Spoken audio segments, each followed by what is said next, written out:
श्रीनिधिं करुणानिधिं शरण्यं शरणं व्यामि प्रह्लाद वरदं हरिं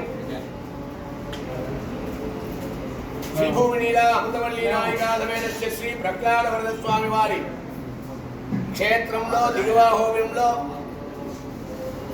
వసంతకాలే సంప్రాప్తే కాగక్కాగ పిగపిగః అని చెప్పినట్టు వసంతోత్సవం 3 దినాల పాటు ఉభయ దేవాలతో కళ్యాణ వెంకటేశ్వర స్వామి వారి సన్నిధినందు వసంతోత్సవం మొదటి రోజు శ్రీమద్ అహోబిల మఠం పీఠాధిపతి మొట్టమొదటి పీఠాధిపతి వారు ఆదివంశడగోప యతీంద్ర మహాదేశికుల వారు కృష్ణపక్ష చైత్రమాస కృష్ణపక్ష ఏకాదశి దినం స్వామివారు పరమపదించిన దినం దాన్ని ఉద్దేశించి ప్రతి సంవత్సరం ఈ ఒక్క వసంతోత్సవ కాలం అనేది నిర్ణయించబడి వర్తమాన శ్రీ అహోబిల మఠం పీఠాధిపతి శ్రీవంతుడగోప శ్రీ రంగనాథ యతీంద్ర మహాదేశికుల వారు 46వ పీఠాధిపతి వారు ఒక నియమానుసారంగా ఈ ఒక్క వసంతోత్సవం అనేది అత్యద్భుతంగా దిగువాహోబిల క్షేత్రంలో జరుగుతున్న అనవాయితం.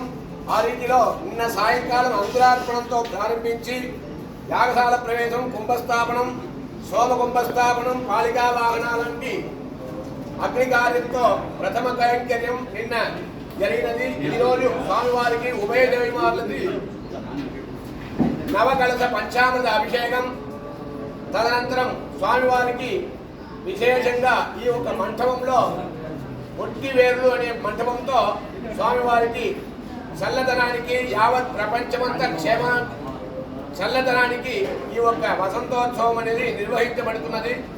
ఆ రీతిలో ఈరోజు ప్రథమ దినం స్వామివారి సాయంకాలం విశేష అలంకార ఆభరణాలు, విశేష మాల ధారణంతో స్వామివారి గ్రామోత్సవం జరిపి సాయంకాలం గుళ్ళో చేరుకున్న తర్వాత స్వామివారికి విశేష నైవేద్యమంతా ఆరగించి ఈ ఒక్క మహోత్సవం అనేది 3 రోజుల పాటు ఈరోజు రేపు ఎల్లుండి జరుగుతున్నది. కనుక ఈ ఒక్క వసంతోత్సవంలో భగవంతుని సేవించుకుంటే వారి అందరికీ సకల విధమైన సౌభాగ్యం కలిగి సంతాన సంపదం లక్ష్మీం ఆయురారోగ్య పూర్వికాం శ్రీ నృసింహ పదద్వంతో దద్యాద్ అత్యంత వైభవాతని శ్రీమద్ ఆదివంశడగోప యతీంద్ర మహాదేశికాయ నమః.